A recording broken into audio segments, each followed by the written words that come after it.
It's Friday the 11th of February. I'm Raf. And I'm Travis, and this is Show and Tell. Where every week we bring one headline that we found interesting.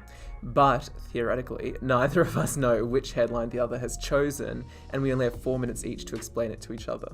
And this week, we are coming to you from a brand new studio. Brand new location, brand new hairstyles. Shall we explain? We shall, yes. You're probably wondering how we got here. And why we look like this. It was all because... In case you don't know what that is a screw for the mount of a camera onto a tripod. We lost the screw, we couldn't mount our camera onto the tripod.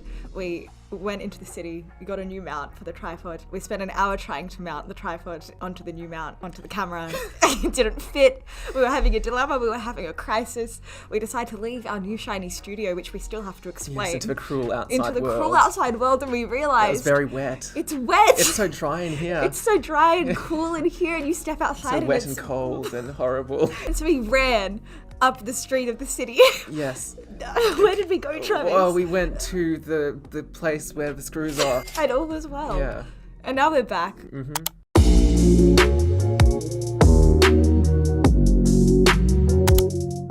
Okay, Travis. I have some news from our mutual friend, MEAA. MEAA? Referring, of course, to the Media Entertainment and Arts Alliance. They have this week prepared a report, and if there are any dogs listening at home, block their ears right now, because they've prepared the report for the Walkley Regional Journalism Summit. Dogs? Do you get it? Because Walkley kind of sounds like walkies. They did a nationwide survey of like 200 regional journalists, so it's a pretty small sample size. It leads into a larger discussion, which is more well established and evidence-based. Basically, they found that these journalists were overworked, underpaid, pessimistic about the future of their careers and the outlets they work for. 54% said they can't see themselves in regional journalism in 5 years from now. Wow. And the Arts Alliance, a union, it's a union for journalists, estimates that there are 5,000 fewer journalists nationwide than a decade ago. And no points at all for guessing where most of those journalists were lost from. Regional areas. You guessed it. But not just jobs. No, that would be too easy. More than 200 local and regional papers have closed in the last decade. Mm-hmm. In the period from just the start of 2020, can you guess how many of those 200 were lost just in that 2-year period? I want to say like 130? Yeah, pretty close actually. Yeah, more than 100. So yeah, okay. Around that 100 mark. Wow. And yeah, so those are regional papers. Regional TV has also suffered as well. Those traditional outlets. There are now 33 local government areas across the country with no local print or digital news provider. Wow. And again, no points for guessing how many of those are in regional areas. All of them? Oh, no, not quite actually. All except for one. Wow. So, that's so much better than my guesstimation. But without regional journalists, and why this is something that I want to talk about this week is, for example, we probably wouldn't have had that important discussion last week about the Inland Rail. Obviously, just on a base level, everyone has a right to information about their local government and their local community. Mm-hmm. But I actually wanted to finish, perfect, I've got 20 seconds left. I just want to finish with something I actually heard at the Regional Journalism Summit, which was yesterday. Evan Smith, the founder and CEO of the Texas Tribune, which is this not-for-profit media outlet in the US, basically said, if you care about the future of the place you live in, the future of Australia, do you want it to be better? Basically, more informed citizens make better, more democratic choices. And 28% of Australia's population, which is 7 million people roughly, live in regional areas. Wow. So it's not an insignificant amount of Australia. And it's an impact on our democracy. No, exactly. Yeah. For all those communities, they also, have a right to that information, but just on a bigger scale as well. Okay. So my headline this week involves two women who have held the attention of Australian discourse quite strongly over the last year and a bit, and I think you can guess who they are. Jenny Morrison. No. Correct. Grace Tame and Brittany Higgins. Correct.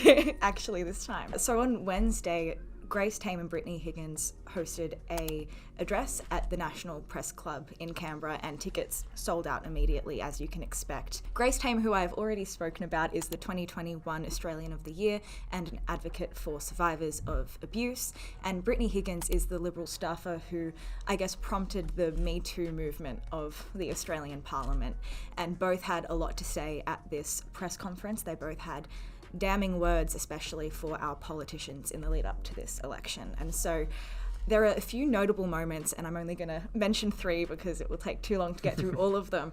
But the first was the phone call. Dun dun. The phone call? The phone call, yes. Oh, I think I know where we're going. I think you know where we're going. Grace Tame claimed to have received a phone call months ago, I think 5 months into her tenure as Australian of the Year, from a official of a government-funded organisation recommending or suggesting she does not say anything damning about our Prime Minister, Scott Morrison, at the Australian of the Year tea, which was this year. And considering the side-eye situation, which we've already discussed a few weeks ago, this was a mic drop moment, and it prompted a lot of discussion, a lot of speculation as to who she really this didn't have to say anything, did she? She didn't. It was didn't. all in her expression. And so after that, there was an investigation launched immediately by the government and a statement saying that our Prime Minister would not condone any interference of this kind.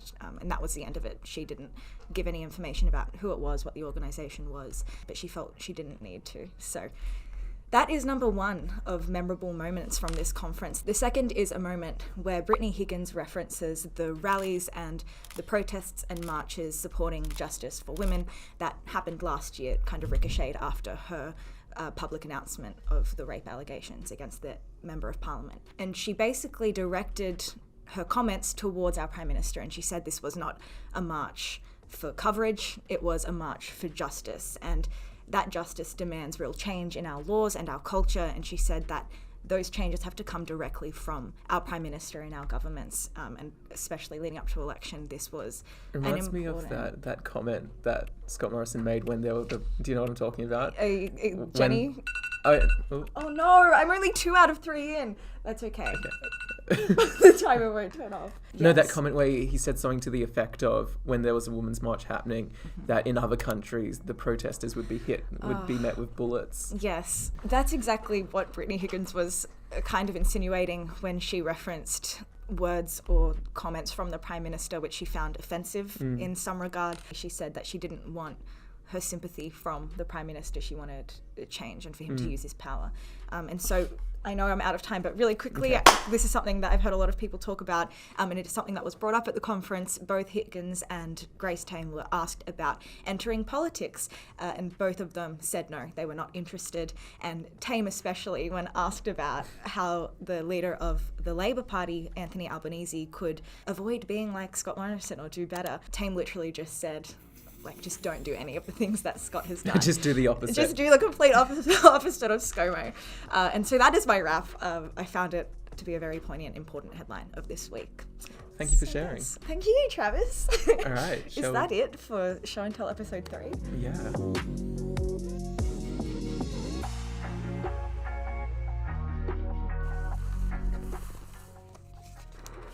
This has been Show and Tell, episode number 3, 11th of February. Thank you for watching. Yeah, thank you for joining us. We'll see you in the next one. Bye.